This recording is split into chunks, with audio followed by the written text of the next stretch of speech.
Hola a todos, hoy nos metemos de lleno en un texto teológico bastante potente titulado El pan de este día, de Josué. Vamos a analizar su visión sobre el pecado, la justicia y una invitación divina que lo cambia todo, la de saldar las cuentas. Y fíjense bien, porque el texto arranca con todo. Esto no es una simple sugerencia, es una llamada directa. Estemos a cuenta.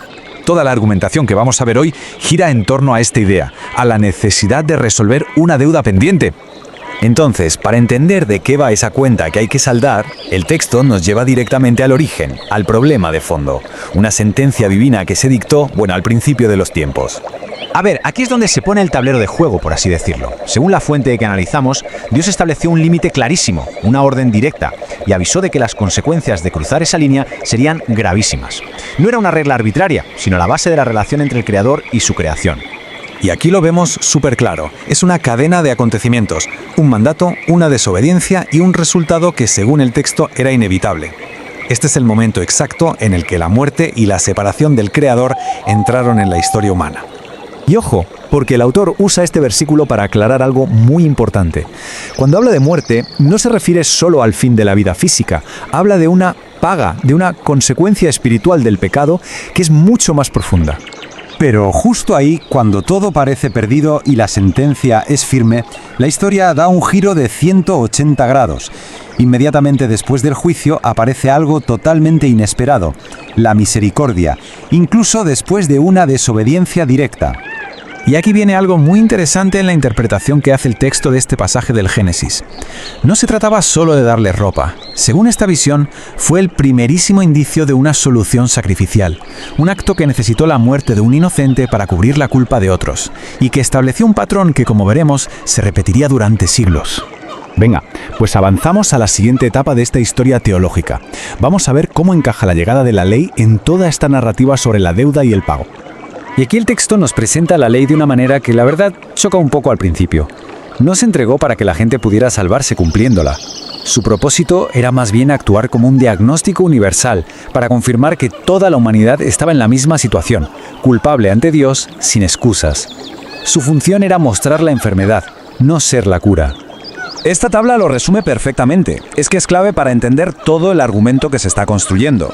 La ley, tal y como se presenta aquí, fue como un espejo que nos mostró el problema en toda su crudeza, y al hacerlo dejó clarísimo que se necesitaba una solución radicalmente distinta.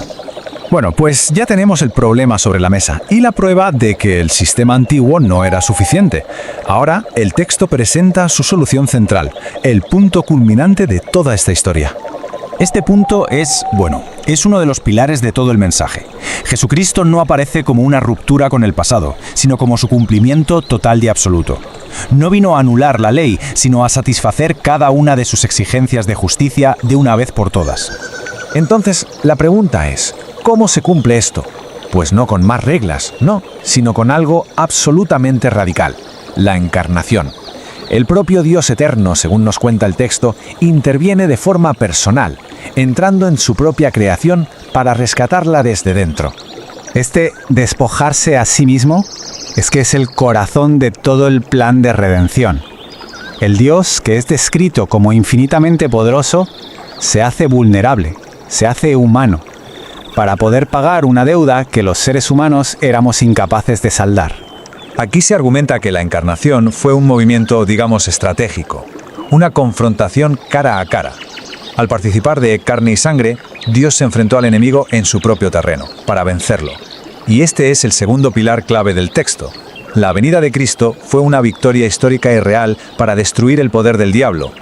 Y este contraste es brutal. Por un lado, una humanidad vendida de balde, una pérdida total y sin beneficio. Y por otro, un rescate que costó un precio altísimo. Lo que nos dice el texto es que la redención es gratuita para quien la recibe, sí, pero no fue nada barata. Vale, ya se ha presentado la solución. Ahora, en la parte final, el texto explica cómo se aplica esto a nivel personal y qué respuestas espera. Y aquí entra el tercer pilar de su argumento. Aquí se nos presenta una invitación directa a la reconciliación. Pero fijaos de quién parte la iniciativa. Yo soy el que borro. Se describe como un acto soberano de Dios que nace de su propia naturaleza, para perdonar y olvidar por completo.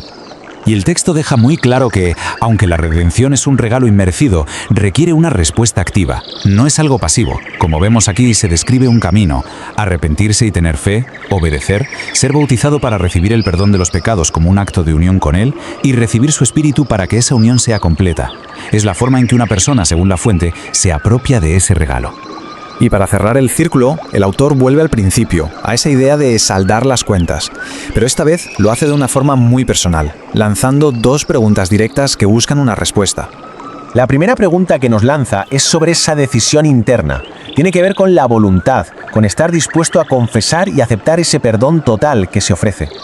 Y la segunda, que va de la mano de la primera, apunta a un acto visible de obediencia, que, según el texto, es el paso necesario para sellar ese nuevo pacto. La invitación que deja sobre la mesa es clara. La fe interna debe manifestarse en una obediencia externa, para que la cuenta, finalmente, quede saldada.